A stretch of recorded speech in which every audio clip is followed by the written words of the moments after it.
Television has always felt safe, a controlled space where stories unfold without consequence. But some episodes broke that illusion completely. They triggered fear, sparked outrage, forced governments and broadcasters to step in and quietly remove what audiences were never meant to see again. These are not rumors. These are real moments where fiction went too far and the system reacted. 15 episodes that crossed the line and paid the price. Number 15. Teletubbies. Seessaw, 1999. At first glance, this looked like the safest form of television ever created. Bright landscapes, slow repetition, gentle sounds designed to calm rather than excite. Nothing about it suggested controversy. Nothing about it suggested political attention. That illusion did not last long. The episode became part of a wider storm surrounding Tinky Winky, a character whose defining trait was innocence. Yet one small detail changed everything. A handbag. In Poland, a government official publicly questioned whether this symbol carried meanings that should not exist in children's programming. That moment transformed a simple show into a national talking point. Broadcasters reacted carefully. Airings became less frequent. Discussions moved beyond parenting into political territory. No official ban announcement arrived. No dramatic statement confirmed removal. Instead, the episode drifted into limited circulation. That is how suppression often works. Quiet adjustments, reduced visibility, a slow disappearance that feels almost accidental. What makes this case powerful is its simplicity. No violence, no disturbing imagery, just perception, just interpretation. Yet even that proved enough to trigger scrutiny at a governmental level. And once that scrutiny begins, the fate of an episode is rarely decided by audiences anymore. It is decided behind closed doors, where visibility can be controlled without ever admitting that control exists. Number 14. Mighty Morphin Power Rangers. Island of Illusion Trilogy. 1995. This was supposed to be predictable television. Heroes arrive, villains attack. A lesson is learned, order is restored. That formula kept the show safe for millions of young viewers. Then this trilogy disrupted everything. Instead of physical battles, the story turned inward. The Rangers were isolated, manipulated, trapped inside illusions that forced them to confront fear and doubt. Their strength meant nothing if the mind could be broken. For a children's series, this shift felt unusually intense. The tone became heavier. The stakes felt psychological rather than physical. In several countries, regulators began to question the impact. Scenes that focused on fear and mental pressure did not align with expectations for young audiences. Broadcasters responded by trimming sequences. Some moments were softened. Others were scheduled cautiously to avoid peak viewing hours. This was not a loud controversy. It did not dominate headlines, but it revealed something crucial about censorship. It does not always target violence. Sometimes it targets emotional weight. The feeling that a story pushes too far into territory that children may not fully understand. The trilogy survived, but not in its original form everywhere. Its edges were reduced, its intensity controlled, and in that process, it became a perfect example of how creative risk invites quiet intervention, not through bans, through adjustment, through careful limitation, through decisions made far away from the audience it was meant to entertain. Number 13. Sesame Street. Episode 847, The Wicked Witch Episode. 1976. For a show built on trust, this episode crossed a line no one expected. The goal had always been simple. Teach gently. Entertain safely. Create a world where children felt secure. Then one character entered that world and shattered that balance. The arrival of the Wicked Witch of the West introduced a level of fear that young viewers were not prepared for. Her presence was not symbolic. It was immediate, direct, visually unsettling. But children did not interpret it as fantasy. They experienced it as real fear. The reaction was immediate and overwhelming. Parents contacted broadcasters in large numbers. Complaints focused on nightmares, anxiety, a sense that the show had broken its promise of safety. Public broadcasting authorities took the response seriously. This was not a minor concern. It was a direct threat to the trust the program had built over years. The episode was pulled from circulation, not temporarily, effectively permanently. It did not return in standard broadcasts. It became one of the most quietly buried pieces of children's television history. What makes this case remarkable is how quickly the decision was made. There was no long debate, no drawn-out controversy, just a clear response to overwhelming public concern. This was not censorship driven by politics or ideology. It was driven by fear, real emotional impact measured through audience reaction, and that made it even more powerful. Because once a children's show loses trust, it cannot recover easily. And this episode proved that even the most respected program could miscalculate in ways that forced immediate and lasting suppression. Number 12. South Park, 200 and 201, 2010. By this point, controversy was expected. The show had built its identity on pushing boundaries, challenging norms, crossing lines others refused to approach. But even within that context, these episodes triggered something different. The storyline brought together nearly every past controversy into a single narrative. That alone would have been enough. But one element changed the scale entirely. On the depiction of Muhammad, the reaction was immediate and global. Threats emerged. Governments took notice. Broadcasters faced pressure that went beyond standard complaints. This was no longer about offensive humor. It became a matter of security. The response was swift and visible. Heavy censorship was applied. Audio was muted. Visuals were obscured. In some regions, the episodes were banned outright. In others, they aired in heavily altered form that removed key elements entirely. What makes this case unique is how clearly external pressure shaped the final product. This was not a quiet adjustment. It was a visible intervention, a moment where the limits of creative freedom were enforced in real time. The episodes still exist, but not in their intended form across all regions. Their message fractured, their impact controlled. And that reveals the core truth behind censorship. It is not always about stopping something completely. Sometimes it is about reshaping it until it no longer carries the same power. Number 11. Buffy the Vampire Slayer. Earshot, 1999. Timing can destroy an episode before audiences even understand what it is trying to say. This story was not built on violence. It was built on empathy. A supernatural ability allowed Buffy to hear the thoughts of everyone around her. What she discovered was not evil in the traditional sense. It was something far more unsettling. Despair, isolation, the quiet voices of students struggling in silence. At the center of the episode was a misunderstanding, a fear that someone might commit an act of violence at school. The narrative carefully deconstructed that fear. It revealed how easily assumptions can spiral into panic. The real danger came from emotional neglect, not from the person initially suspected. Then reality intervened. The Columbine High School massacre changed everything. The episode suddenly felt too close, too immediate, too dangerous to broadcast without consequence. The network made a rapid decision. The episode was pulled before airing, not because it promoted violence, but because its themes echoed a national tragedy. Context transformed intention into risk.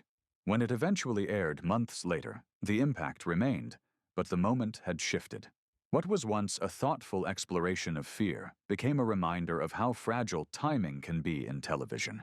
This was not a ban rooted in content alone. It was a collision between fiction and reality. And when that collision happens, networks rarely take chances. Number 10. The X-Files. Home, 1996.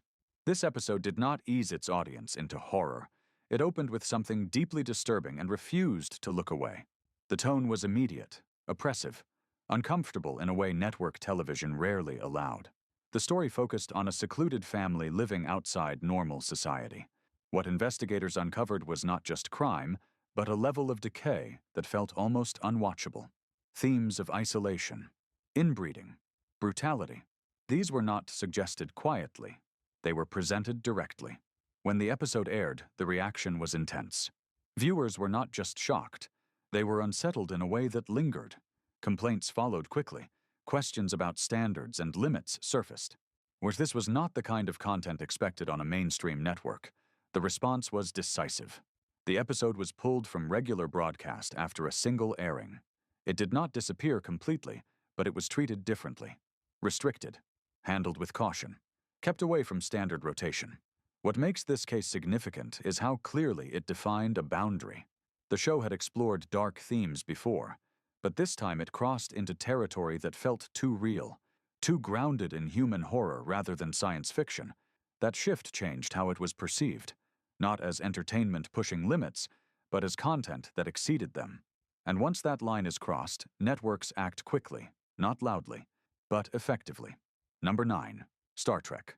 Plato's Stepchildren, 1968. It did not look dangerous at first. A distant planet. As a group of powerful beings, a familiar structure that suggested another moral lesson wrapped in science fiction. Then, one moment changed how the episode would be remembered across the world. Captain Kirk and Uhura shared a kiss. Brief, forced within the narrative, yet culturally explosive.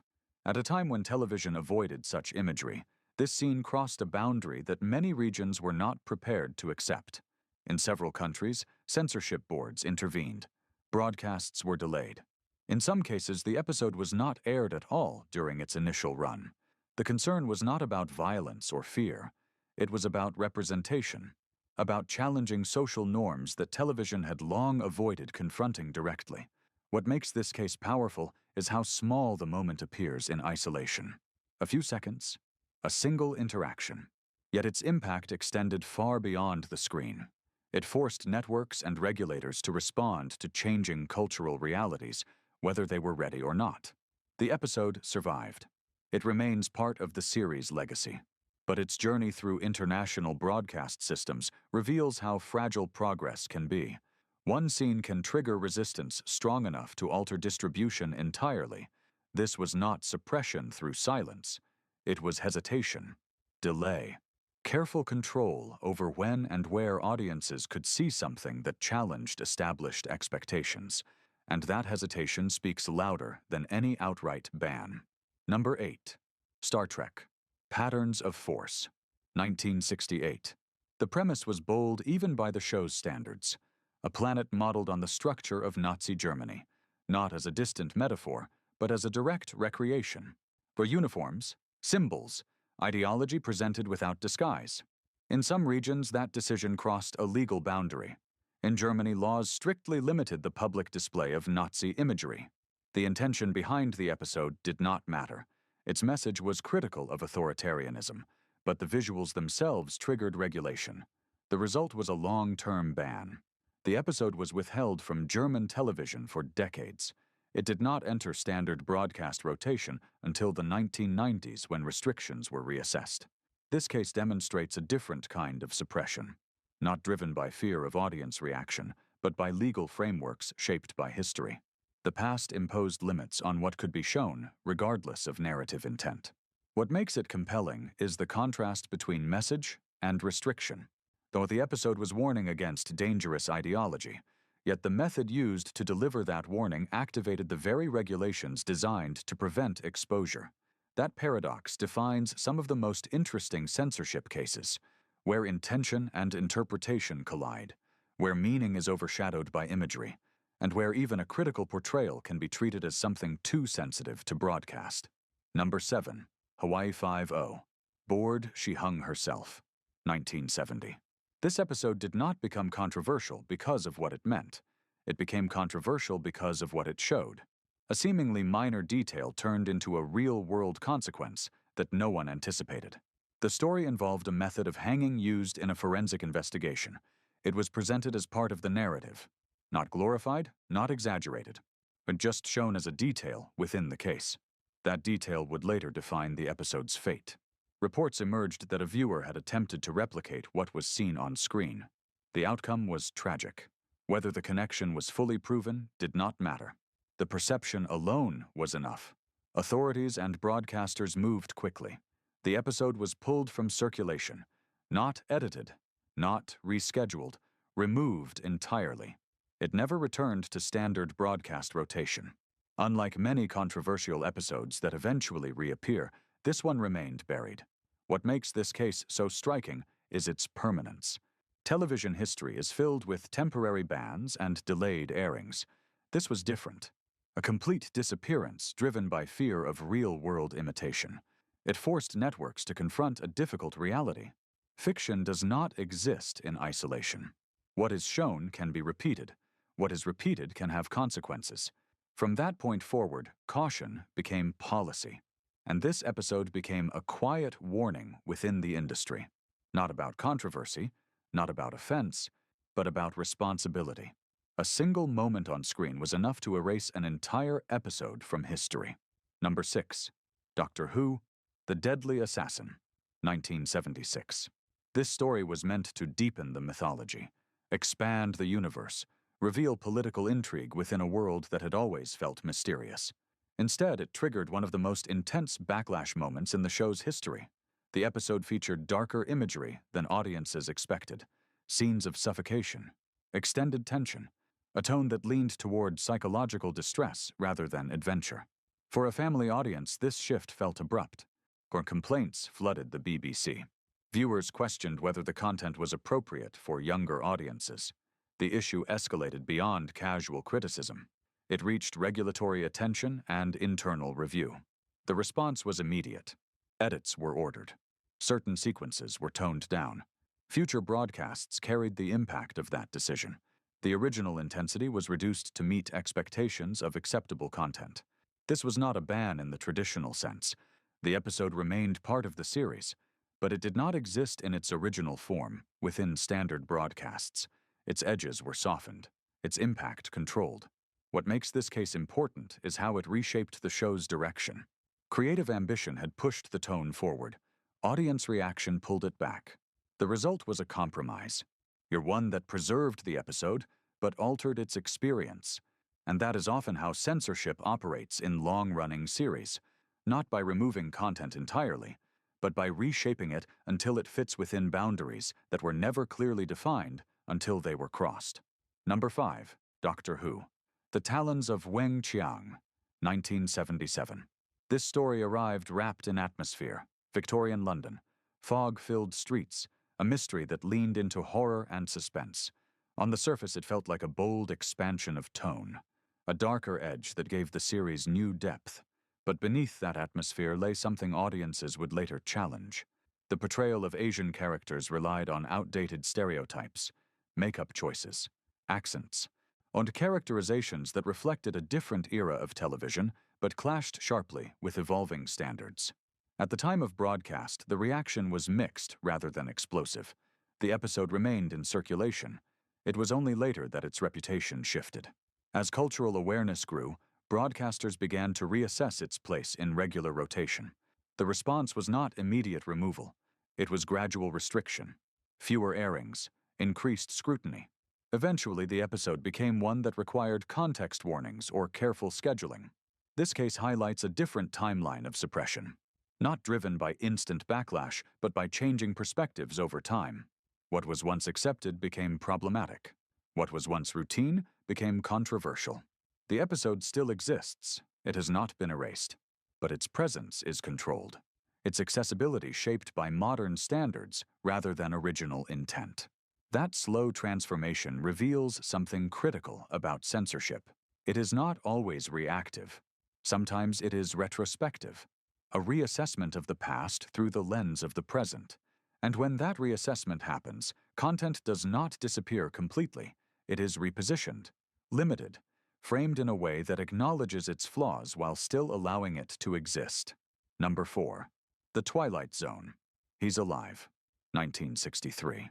The power of this episode came from its directness. It did not hide behind metaphor. It confronted ideology head-on. A young man is manipulated into embracing extremist beliefs, guided by a presence that feels both symbolic and disturbingly real. The figure influencing him is unmistakable. For Adolf Hitler appears not as history, but as a lingering force, a reminder that certain ideas do not disappear. They wait. They return when given a voice. For some broadcasters, this was too explicit. The imagery, the speeches, the connection to real-world history felt dangerous, not because the message supported extremism, but because it depicted it so directly. In certain regions, the episode was handled cautiously. Airings were limited. In some cases, it was avoided entirely during sensitive periods. The concern was not just about content. It was about timing and context. This created a complex situation. A story designed as a warning became something that required warning itself. Its intention remained clear, but its presentation triggered hesitation. What makes this case compelling is that it exposes a contradiction. The need to remember history collides with the fear of displaying it too vividly. The result is partial suppression, not a full ban, but controlled visibility. And that control reflects a deeper tension. How do you show something dangerous without giving it power? This episode attempted to answer that question. The response proved that not everyone agreed with how it did. Number 3. The Twilight Zone. The Encounter. 1964. This episode did not rely on spectacle. No monsters, no futuristic settings, just two men inside a confined space. One American veteran, one Japanese-American gardener. What begins as a simple interaction slowly transforms into something far more volatile. The conversation turns. War memories surface. Suspicion grows. The room itself begins to feel oppressive as past trauma reshapes the present. And the episode forces both characters into a psychological confrontation that reflects unresolved tension from World War II. When it first aired, the impact was immediate. Not because of violence, but because of what it exposed. Racial hostility, national identity, the lingering effects of war that had not yet faded from public consciousness. Broadcasters quickly recognized the sensitivity. During the civil rights era, this was not neutral storytelling. It was confrontation. And confrontation carried risk. The episode was removed from syndication in the United States for decades. What makes this case powerful is how grounded it feels. There is no distance created by science fiction or fantasy. The themes are direct, personal, uncomfortable in a way that cannot be softened by genre.